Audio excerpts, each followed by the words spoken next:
например, за то, чтобы был принят закон, есть, то есть деньги нужно сначала завести. Конечно, много вопросов. Если следовать тому, чтобы навести полный порядок там, с кадастром и так далее, то это будет лет через 15 или 20. 15 лет пролетят как один день. Ну, через 20 лет мне будет 72 года. Ну, можно спросить без... Я просто не знаю, я спросить хочу. Нет, сейчас. Сколько человек живет на 100 тысячах метров? Вообще, просто объясните, о чем вы спорите. Мы не все разбираем. Ты сказал, допустим, 100 тысяч апартаментов. Да, это сколько надо людям? Это 200 тысяч человек. 200 тысяч человек? Минимум. Все, вопрос? Нет, Здесь Николай Владимирович скажет правду. Почему мы обсуждаем апартаменты, сидим вот часто? Вот, это что, наша с вами повестка? У нас что, проблем больше нет? Ну что это такое? Кто-то прислал закон, значит, и мы делаем вид, что это вот взяли, тут мы разработали. Слушай, я работал, я знаю, откуда эти законы берутся. Мне не надо рассказывать. Давайте, мы же абхазцы, слушайте, давайте мы абхазскую повестку будем обсуждать. Что нам надо вообще, мы знаем? Где-то это написано вообще? Что мы, завтра кто-то придумает там что-то еще, и мы будем всем обществом на телевидении, углы, столы обсуждать. Что, Господь Бог спустится, спросит, вы вообще сами что хотите?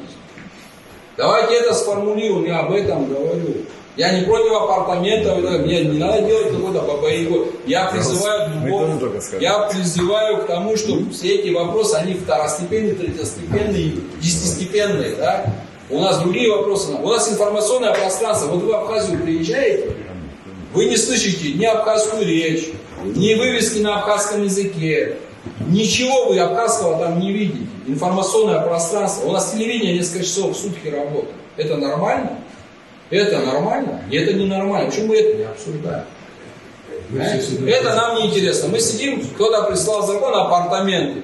Слушайте, я призываю к тому, что мы же нация, слушайте. Мы кто? Мы же не какие-то там люди, которые там случайно оказались на этой территории. Мы 1000 лет это государство так или иначе, вот Николай Владимирович предки, потом коммунистическая партия их задавила и так далее. Но это все были абхазцы. Мы же нация. Вот у нас свои национальные повестки сегодня. Нет.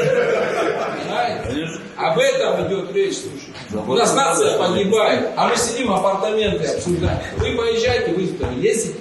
Посмотрите на нашу молодежь. У нас наркоман каждый там какой-то, да, по счету.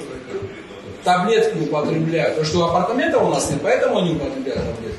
Потому что нет политики внятной, реабилитационный центр, давайте все вместе, я тоже дам деньги, давайте соберем деньги, построим. Почему мы об этом не говорим? Почему мы не говорим о государственном телевидении, которое 24 часа будет вещать? Почему мы не говорим постоянно? Мы что-то делаем там эпизодически. О контенте в интернете на абхазском языке для детей. Об этом почему мы не говорим? О здоровье нации, мы свою нацию теряем. Слушайте, вы посмотрите на свой народ. На похороны, на свадьбу мы все ходим, вот такие стали, спиваются люди. Почему это происходит? Потому что апартаментов нет? Да потому что у нас повестки национальной нет. Мы всегда кого-то хотим, кому-то угодить, понимаете? То в Москве, то где-то еще, там 150-60 лет тому назад в Стамбуле.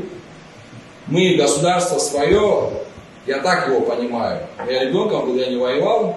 Но государство свое мы отвоевали для того, чтобы не апартаменты строить, а свою национальную повестку формировать. А это все приложится потом. И апартаменты, и 3-е, и 10-е, и 80-е.